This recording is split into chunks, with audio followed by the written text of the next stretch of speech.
Hello दोस्तों, नमस्कार। आज की वीडियो में हमारे पास है यूपी बोर्ड क्लास 12th के 2021 के हिंदी का मॉडल पेपर।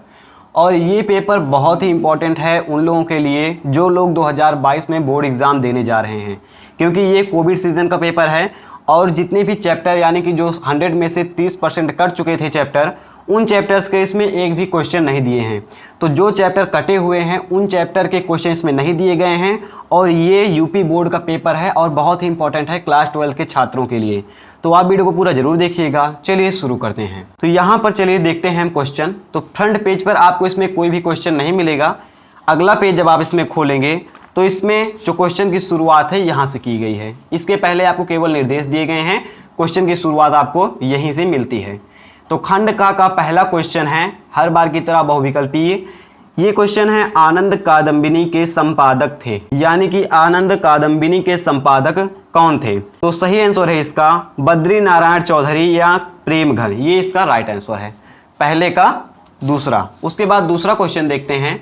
दूसरा क्वेश्चन इधर है जयशंकर प्रसाद की कृति है। तो ध्रुव स्वामिनी जयशंकर प्रसाद की कृति है। सभी क्वेश्चन का आंसर आपको नहीं इसमें पता लगेगा, लेकिन जितने भी क्वेश्चन का आंसर मैं आपको दे सकता हूं उतने क्वेश्चन के आंसर आपको इस वीडियो में मैं बताऊंगा। तीसरा है द्विवेदी युग के लेखक हैं। तो आई थिंक सरदार पूर्ण सिंह सही आंसर रहेगा इसका। चौथा क्वेश्चन है पृथ्वी पुत्र के रचनाकार हैं। तो वासुदेव शरण अग्रवाल जी पृथ्वी पुत्र के रचनाकार हैं। और पांचवा क्वेश्चन है घुमक्कड़ शास्त्र के रचनाकार हैं। तो घुमक्कड़ शास्त्र राहुल सांकृत्यायन जी लिखते थे। तो आंसर इसका यही वाला सही रहेगा। अगला क्वेश्चन देखते हैं। ये क्वेश्चन है छायावाद का समय है, यानी कि छायावाद की समय सीमा कितनी है। तो मैं आपको बता दूं कि इसमें हर किताब में अलग अलग दिया रहता है। तो मेरे हिसाब से ये आंसर सही भी हो सकता है और नहीं भी, क्योंकि जो जितने भी आपके पास प्रकाशन है उनमें अलग अलग चीज़ें यहाँ पर दी गई हैं। तो मेरे हिसाब से ये है, आप गूगल पर सर्च करके चेक कर सकते हैं। अगला क्वेश्चन है लोकायतन के रचनाकार हैं। तो सही आंसर है सुमित्रा नंदन पंत।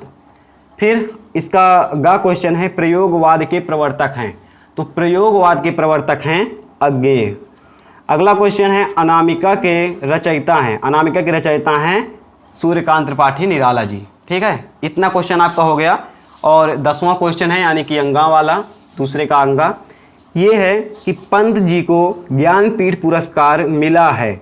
बीड़ा पर मिला है कि कला और बूढ़ा चांद पर मिला है। 4 ऑप्शन है। तो राइट आंसर है चिदम्बरा, यानी कि चिदम्बरा कृति पर पंत जी को यानी सुमित्रा नंदन पंत को ज्ञानपीठ पुरस्कार मिला। 2 क्वेश्चन हो गए। तीसरा क्वेश्चन हम देखते हैं, इधर आपको दिख जाएगा। ये है निम्नलिखित गद्यांश पर आधारित प्रश्नों के उत्तर दीजिए।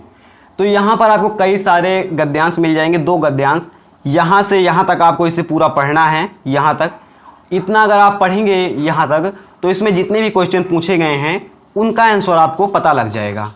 इस क्वेश्चन का बेस आप लोग देख ही रहिएगा, क्योंकि इसके बेस से ही क्वेश्चन बनेंगे। और अगर आपको वो वाला नहीं आता है पैराग्राफ, तो आप इस पैराग्राफ को पढ़ सकते हैं। इसे आप पढ़ेंगे तो आपको इन क्वेश्चन का आंसर मिल जाएगा।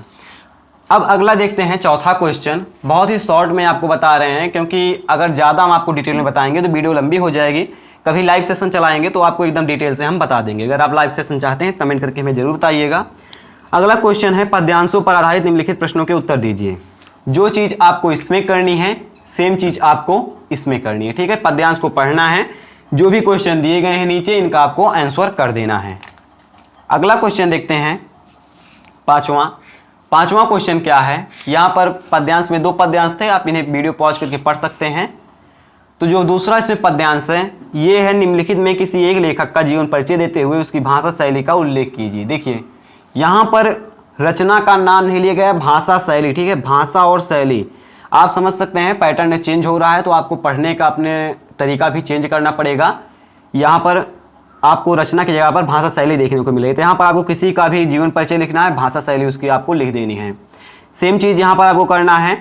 यहाँ पर क्या करना है, जीवन परिचय आपको लिखना है और साहित्यिक परिचय लिखना है। रचना कहीं भी नहीं दी गई है, जीवन परिचय और साहित्यिक परिचय यहाँ पर आपको लिखना है 80 शब्दों में। अगर आप दोनों को लिखते हैं तो आपको इसमें पूरे अंक मिल जाएंगे। छठा क्वेश्चन है, यहाँ पर कहानी तत्वों के आधार पर कर्मनाशा की हार कहानी का समीक्षा कीजिए। बहादुर कहानी का मुख्य पात्र एवं चारित्रिक विशेषताएं लिखिए। तो जो भी कहानी आपके स्कूल में लिखवाई गई है उस कहानी का सारांश है, उस कहानी से आप संबंधित लिख सकते हैं इसके क्वेश्चन। यहाँ पर देखिए कई सारे क्वेश्चन मिल जाएंगे, तो आप पढ़ लीजिएगा इन्हें वीडियो रुक करके, और जिस भी कहानी को आपके स्कूल में लिखाया गया है उस कहानी का आप वर्णन कर दीजिएगा।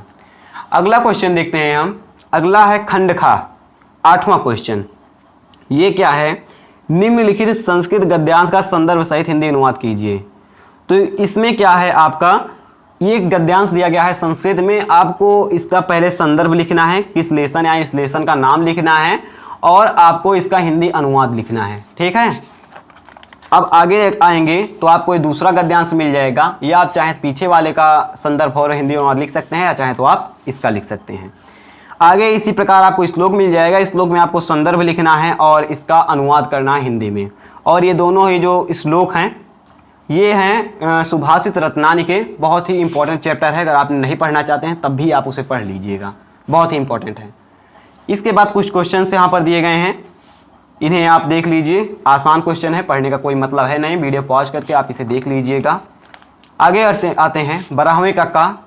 ये है हरव में संधि विच्छेद कीजिए, कौन सी है? तो मेरे हिसाब से तो आ है, मेरे हिसाब से मैं बोल रहा हूँ, ये नहीं बोल रहा हूँ कि ये राइट आंसर है। और दूसरे में ये वाली हो सकती है। और यहाँ पर इसी प्रकार कई सारे आपको दिए गए हैं, समास वगैरह दिए गए हैं, जैसे प्रतिदिन का समास पूछा गया है तो ये राइट है, अव्ययी भाव समास एकदम करेक्ट है। और इसके बाद आपको कई सारे क्वेश्चन इधर मिल जाएंगे, आप इन वीडियो को रोक करके आप इसे देख सकते हैं, या फिर अगर आप इसकी पीडीएफ लिंक चाहते हैं डिस्क्रिप्शन बॉक्स में तो आपको वहाँ पर भी मिल जाएगी, आप वहाँ से आकर इसकी पीडीएफ डाउनलोड कर सकते हैं। आई थिंक आपको वीडियो अच्छी लगी होगी। हम मिलेंगे किसी नेक्स्ट वीडियो में। जय हिंद।